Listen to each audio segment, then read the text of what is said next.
Hey everybody, what's up and welcome back to today's video guys. And today guys, I'm going to go ahead and be showing you how to go ahead and enable guest checkout in your WooCommerce store.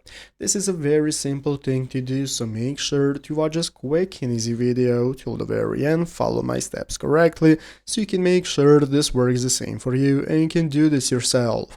But yeah guys, let's get straight into it.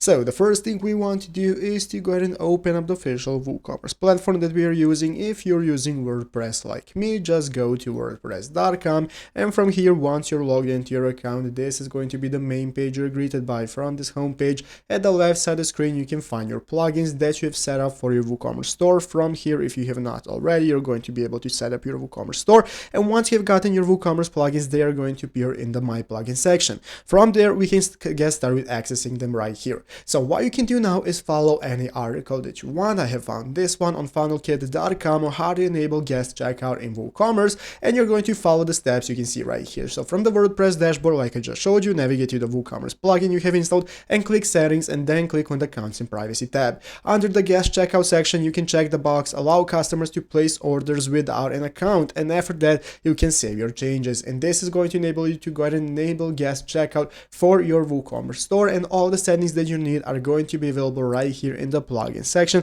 for the WooCommerce plugin that you have installed for your store. And that is how that is done. If you need any more help, find the rest of the articles. All of the options you're going to need are going to be in this plugin section, and that's how it's done. So I hope this video was helpful. If it was, make sure to leave a like, subscribe to the channel. So thanks for watching, take care, and bye.